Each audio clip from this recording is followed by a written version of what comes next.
Thank you for downloading the book from the royalib.com free e-library, http://royalib.com. All books by the author, http://royalib.com/author/Lavrov_Sergius.html. The same book in other formats, http://royalib.com/book/Lavrov_Sergius/interview_telecanale_cnn.html.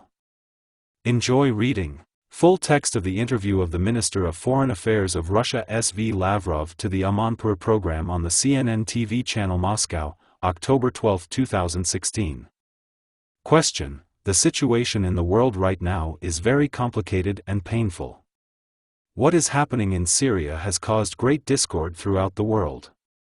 In the UK, people say that the civilian population has been the heaviest bombardment since the Nazi airstrikes on Guernica during the Spanish Civil War.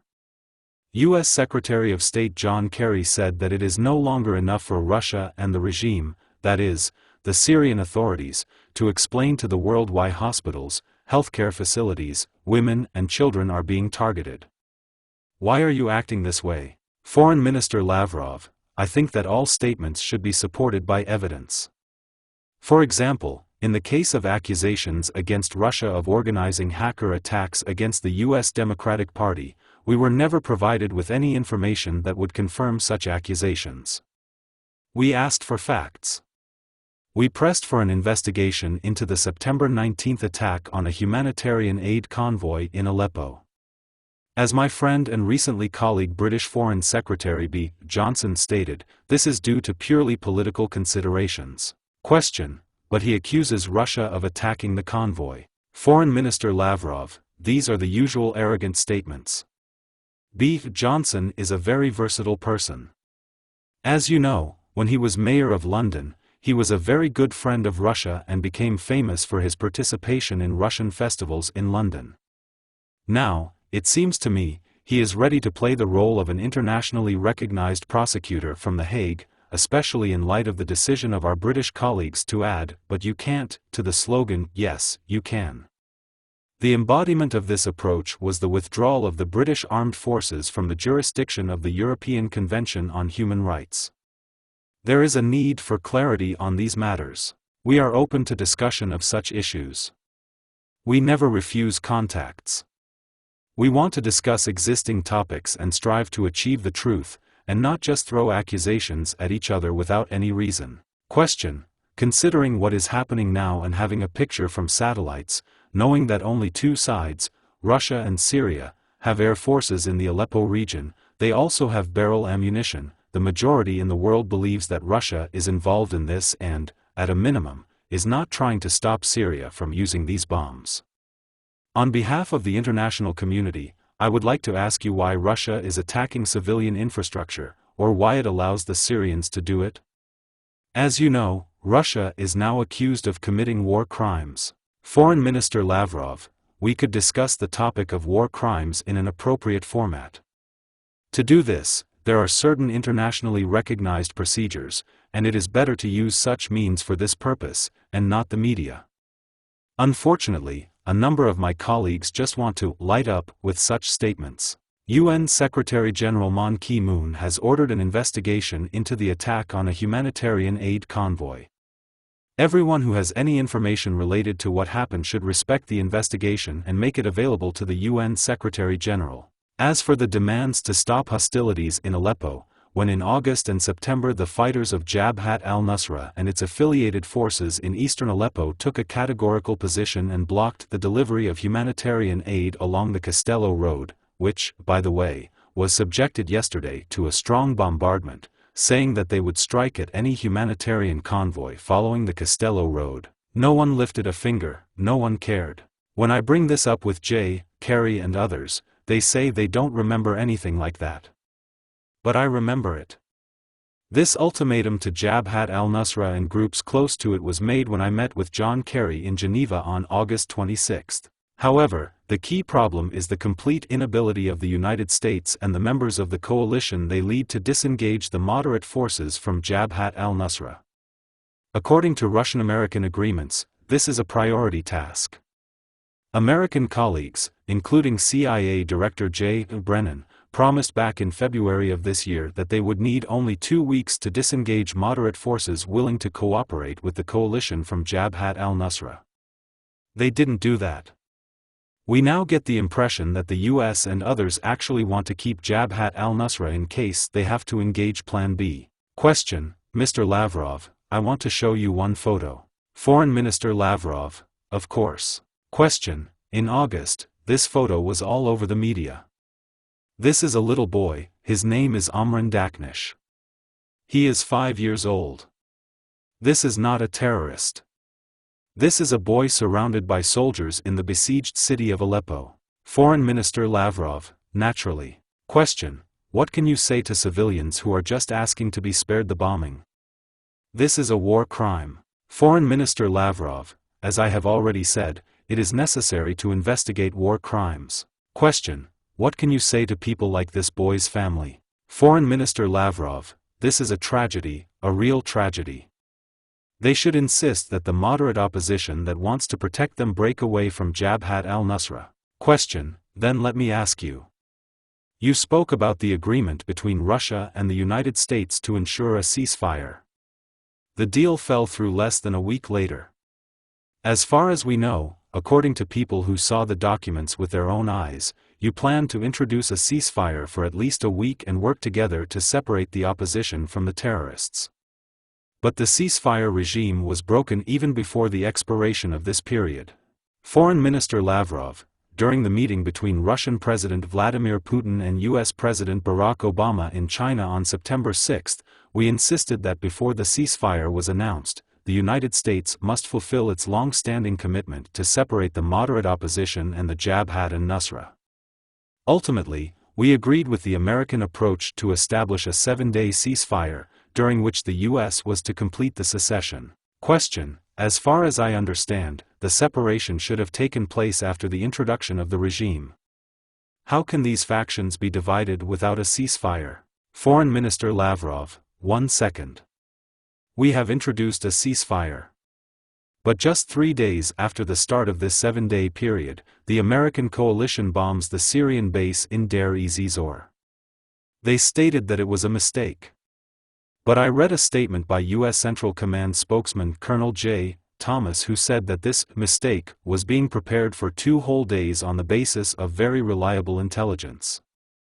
I don't think it's possible to get around this situation so easily, because immediately after this mistaken strike, ISIS went on the offensive against Deir-ez-Zor. Question: do you suggest that the US has some interest in pandering to Islamic terrorists? Foreign Minister Lavrov: I don't know. Question: Mr. Minister. Foreign Minister Lavrov: Al-Qaeda appeared as a result of American support for the Mujahideen in Afghanistan. By the way, according to the lists of terrorist organizations of both the Americans and the UN, Jabhat al-Nusra is another incarnation of Al-Qaeda. And ISIS appeared after the American invasion of Iraq, as you know. Question: true. But you don't think the US supports ISIS, do you? Let's not make things worse with accusations. Foreign Minister Lavrov: I don't want to suspect them of supporting terrorism. But their actions regarding Jabhat al-Nusra, from my point of view, look very suspicious. Question: John Kerry and you are presumably interested in a deal for a truce and a ceasefire. Do you still believe that there can be a political solution to the situation in Syria? Most people believe that a very smart diplomat, S.V. Lavrov, misled J. Kerry in order to be able to gain a foothold in the conflict zone on behalf of his client B. Assad and try to capture Aleppo so that B. Assad would receive a number of populated territories. Foreign Minister Lavrov: if we talk about who is related to whom, a client or not, then we want to hold a meeting of countries that directly influence what is happening in the conflict zone, whether they are countries that are present there at the invitation of the Syrian government or without an invitation, whether it be countries exerting influence by sponsoring groups opposed to the government. Question: do you have a plan for such a meeting? Foreign Minister Lavrov: I think it's time for us to stop relying on emigrants who call themselves representatives of the opposition, on the capricious Higher Negotiations Committee, HCP, which has demonstrated its complete irresponsibility. I am amazed that our Western friends who created the Group of Friends of Syria continue to insist that this committee is the only opposition group with which it makes sense to negotiate. Question: so you don't recognize them anymore? Sergei Lavrov: I didn't say that. We invited them, we want to meet with them. They are trying to inflate their worth and refuse to meet with us until Assad leaves his post, which is completely contrary to the UN Security Council resolution.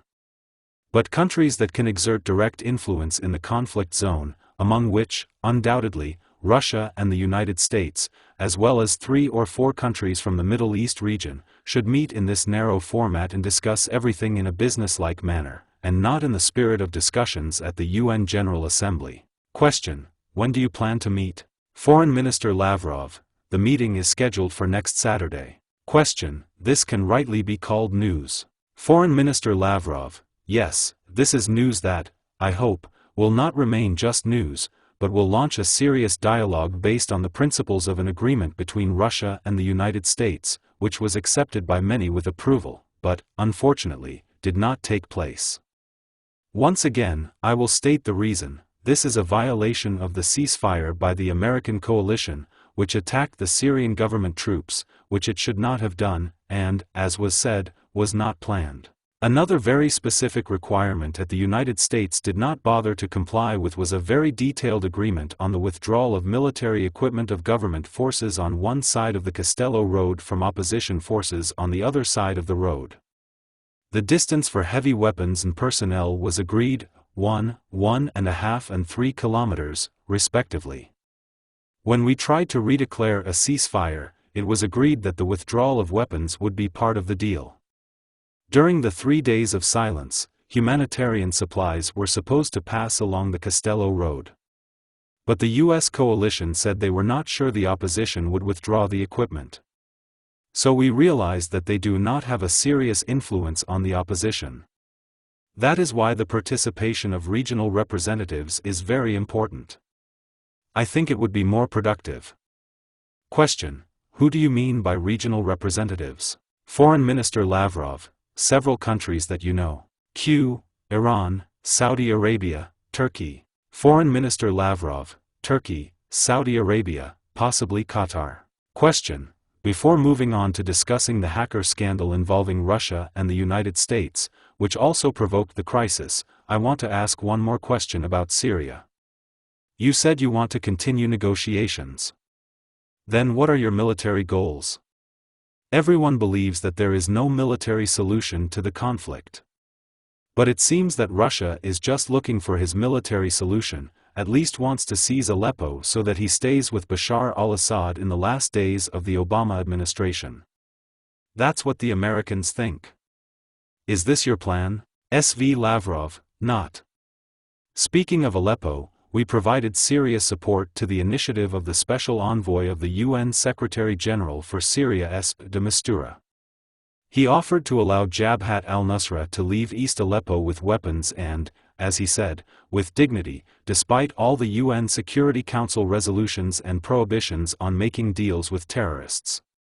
We supported this initiative of de Mistura in order to allow Jabhat al-Nusra to leave along with those moderate oppositionists who also want to leave the territory. And the moderate opposition that remains in Aleppo would be invited to sign a ceasefire agreement with the government. All this was actually in the draft resolution, which we sent to the UN Security Council for voting immediately after the blocking of a very one-sided French document.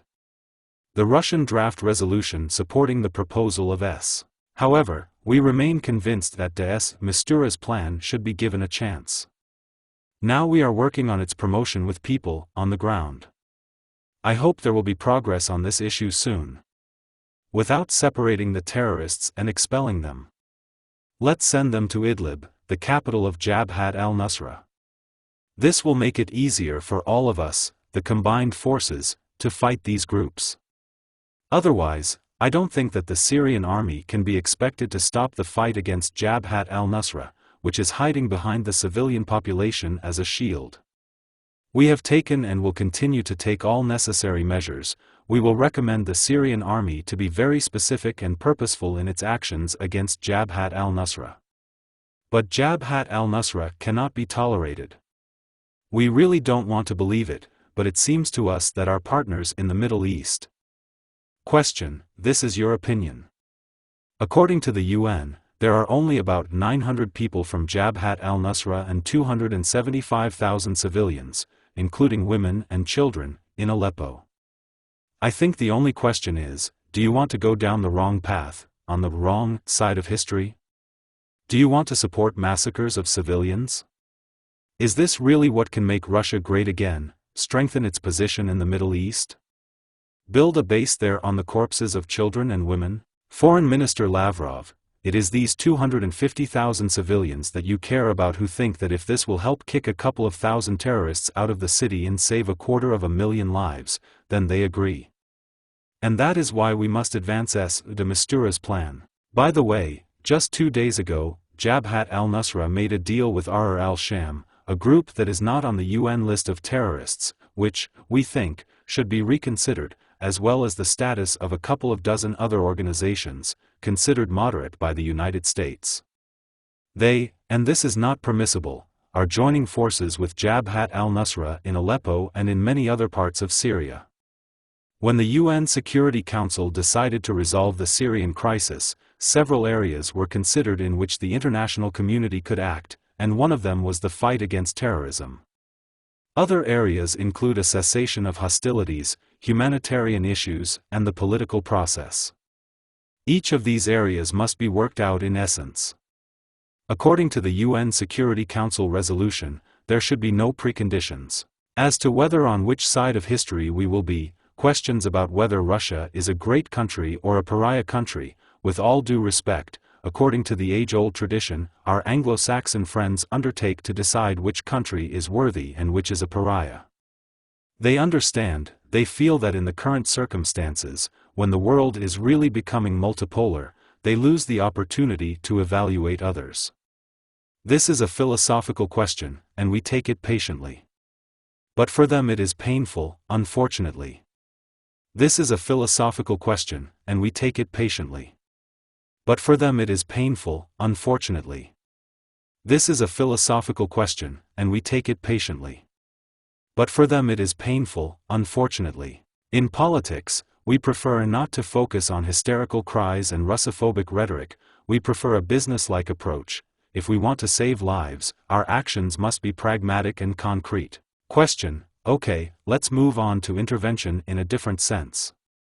As you know, the United States has officially stated that they are absolutely sure that it is Russia that is behind the hacking of the Democratic Party's correspondence and interference in the democratic process. The United States today promised proportionate retaliation. Does it bother you? S.V. Lavrov: Well, of course, it's flattering to get such attention, being a regional power, which is what President Barack Obama sometimes calls us. Everyone in the U.S. believes that it is Russia that hosts the presidential debate in the U.S. As I said, this is flattering, but absolutely not supported by any facts. We haven't seen any evidence. We also received no response to a proposal that almost a year ago, last November, the Prosecutor General's Office of the Russian Federation sent to the U.S. Department of Justice to organize expert consultations on cybercrime. When I told J. Kerry in July or August that our proposal had been sent back in November of last year, he was very surprised and asked what kind of answer we had received. I replied that none. There was no response, and when we reminded the U.S. Department of Justice of the official request from the Attorney General, they said verbally that they were not interested. You remember that the Americans were also not interested in our warning that the Tsarnaev brothers were dangerous. We warned them a year before the Boston Marathon bombing. The FBI then said that these were their citizens, and we should not worry. Okay, but I think that if you want to discuss cybercrime and reduce it, you need to be professional, not Russophobic. Question: Let's get back to the facts. You deny it. Foreign Minister Lavrov: We do not deny it, but they did not prove it. Question: So you don't deny it? Foreign Minister Lavrov: The presumption of innocence. Question: So you don't deny it? Foreign Minister Lavrov: No, I'm just trying to take the place of an American politician. US President Obama, of course, is a lawyer, he received the appropriate education. Question: the Republican congressman, head of the National Security Committee, said that Vladimir Putin's regime has crossed all borders, and that the Russian president should know that the US will not allow foreign adversaries to influence the American political process or the future of this country. You deny and say there is no proof. How about motives? President Vladimir Putin, in an interview with the Bloomberg agency, said that, does it matter who hacked the data from Mrs. Clinton's campaign headquarters? Is it important?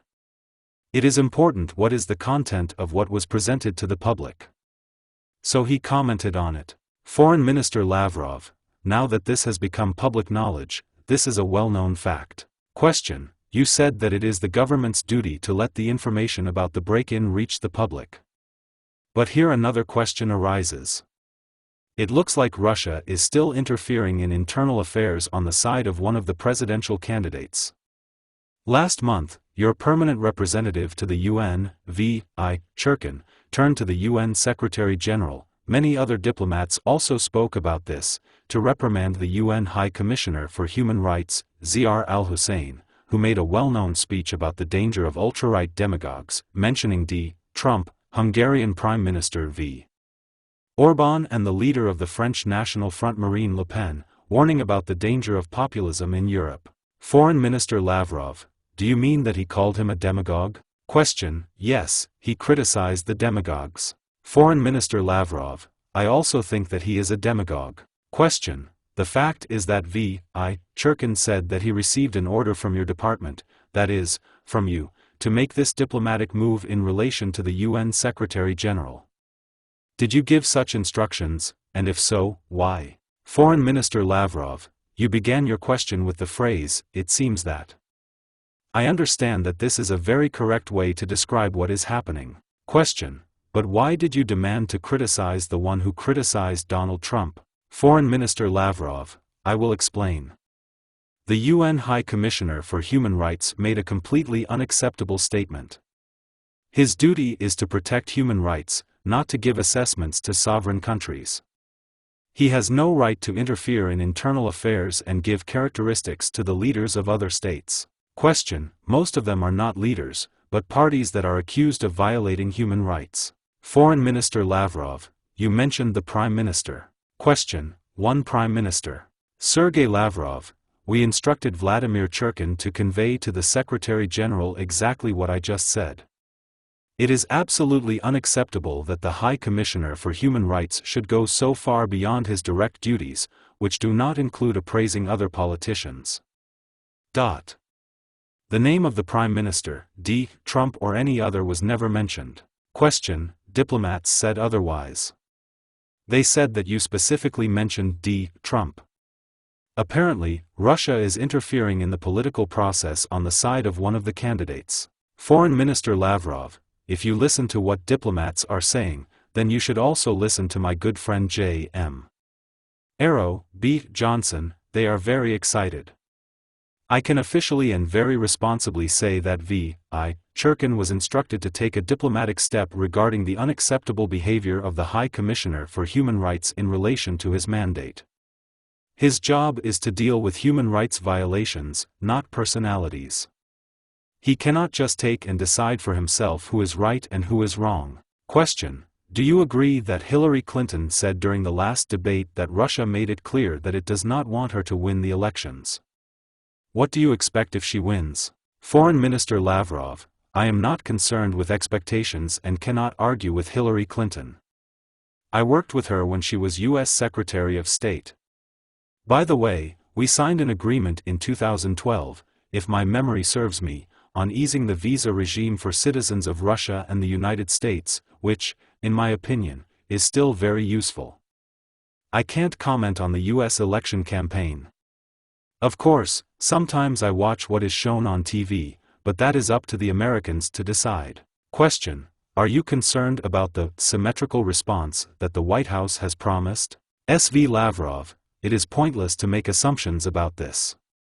If they decide to do something, let them do it. But to say that Russia interferes in the internal affairs of the United States is simply ridiculous. Let me remind you and your viewers that a couple of years ago, after the Ukrainian crisis and the anti-constitutional coup in Kiev, the U.S. Congress passed a law, I think it's called the Ukrainian Democracy Support Act, that directly instructed the State Department to support democratic institutions and societies in Russia, to make it more democratic. It was a direct instruction to the State Department, an instruction to interfere in the internal affairs of Russia. We don't and won't do that. By the way, when the USSR and the USA established diplomatic relations, they exchanged notes. At the urging of the US, they included a commitment by both parties not to interfere in each other's internal affairs. A couple of years ago, we proposed to Washington to confirm this commitment, but were refused. Question: would like to end with a broader question. Relations between you and the United States seem very bad. Russia has placed in Kaliningrad, which, as we know, is located near several NATO countries, missiles capable of carrying nuclear warheads. Your Department of Defense warned that any U.S. military action in Syria would be seen as a direct threat to the Russian military and warned Washington against such action. Russian President Vladimir Putin withdrew from several agreements, in particular, on the disposal of radioactive plutonium. Will the situation get worse? People are somewhat worried. Could the current state of the Cold War escalate into a real war between the two countries? Foreign Minister Lavrov: I don't think so. We have absolutely no such intention. Of course, we hear statements from the US military that war with Russia is inevitable. I leave it up to them.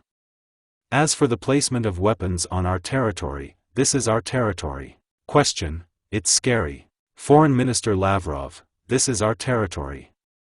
But not only did the US quadruple, as far as I remember, the costs of maintaining deployments in Eastern Europe, they moved NATO infrastructure to our borders.